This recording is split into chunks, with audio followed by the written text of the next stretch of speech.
გამარჯობა მეგობრებო, ეს არის სასწრაფო ჩართვა იმასთან დაკავშირებული, რომ ვაცნობოთ გამას მაყურებელს იმის შესახებ, რომ სამწუხაროდ ზურა უშიშარი მარგიშვილი სასტიკად გაცივდა, სიცხე აქვს და ამიტომ უნდა ჩაეხსნას ბრძოლას ვლადიმერ იოსელიანთან.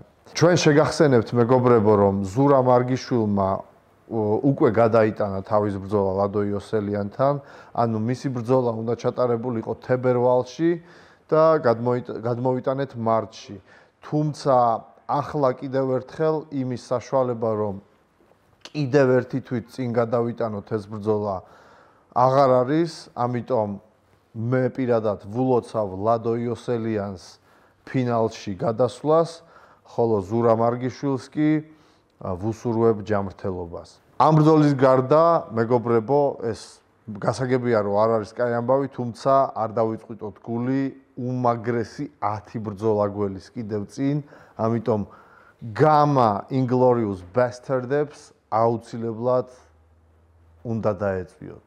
ამ შეჯიბრის ყურება უდაოდ ღირს. ხოლო ასევე მინდა აქვე მოვიხსენიო ბექა კორტავას ბრძოლა, რომელიც ჩატარდება აპრილში. დიდი აჟიოტაჟი მოყვა იმას, თუ ვისთან იცავს ბექა კამარს. ეს არის ვახო ციკლაური. ბევრი იძახის დღეს დამირეკეს კიდევაც გამას ნომერზე და მითხრეს, რომ მის მეჩიაო. მეგობრებო, რეიტინგები იმისთვის არსებობს, რომ მიუხედავად იმისა, ვინ, რა და როგორ ფიქრობს იმასთან დაკავშირებით კორტავა ფავორიტია თუ ანდერდოგი, რეიტინგები იმისთვის არსებობს, რომ სწორად შეურჩიოთ ერთმანეთს მეტოქეები. მინდა მოგახსენოთ, რომ ბექა კორტავა თითქმის 1 წელია ჩემპიონია გამასი, თუმცა ამასთან ერთად მას ერთი დაცვაც არ აქვს ჯერ ჩატარებული ტიტულის. ამიტომ ჩვენ როგორც ორგანიზაცია ვთვლით, რომ უახლოვეს დროს ბექამ თუ უნდა, რა თქმა უნდა, ჩემპიონობა რო შეინარჩუნოს, აუცილებელია რომ ჩაატაროს უახლოვეს დროს ბრძოლა. ნაირ მელიქიანი, ისევე როგორც ვლადიმერ იოსელიანი, კი ბატონო, ვახოზე მაღლა გახლავთ ტიტულში, მაგრამ ამ ბიჭებს აპრილში გრან-პრის ფინალი ელოდებათ. ხოლო ბექა კორტავა ლოგიკური იქნებოდა, რომ გამაერთიანებელი ბრძოლა ჩაეტარებინა ბესო ფარჯიანთან, რომელიც, როგორც მოგეხსენებათ, არის 70 კილოს დროებითი ჩემპიონი. თუმცა ბესო ფარჯიანმა უარი განაცხადა ბექასთან ბრძოლაზე აპრილში, მან ყველაზე ადრე მაისში ჩავატარებო ასეთი პასუხი დააბრუნა და კიდევ უფრო სასურველია, რომ ივნისში და არა ივნისზე ადრე შემომთავაზოთ ბრძოლაო.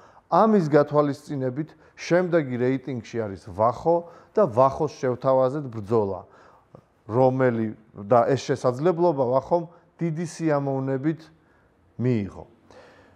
ყველა სკეპტიკს მივმართავ, მეგობრებო, საბრძოლო სპორტის ისტორიას და გამაც არაა გამონაკლისი, არაერთი აფსეთი ახსოვს, უზარმაზარი აფსეთი. ყველაზე დიდი აფსეთი ჩვენმა ცნობილმა მებრძოლმა, რომელიც ახლა დაბრუნდა გამაში, არაერთხელ გააკეთა. გავიხსენოთ მისი ბრძოლა ბენო ადამიასთან, შანსსაც არ აძლევდნენ უმეტესობა, თუმცა მან ეს ბრძოლა მოიგო. და გავიხსენოთ მისი გრან-პრის მოგება. არაერთი სპორტსმენი გალახა, მათ შორის თორნიკე სურმავა. ამიტომ ეგრე ადვილად ნუუყურებთ საბურავებში ყველაფერი ხდება.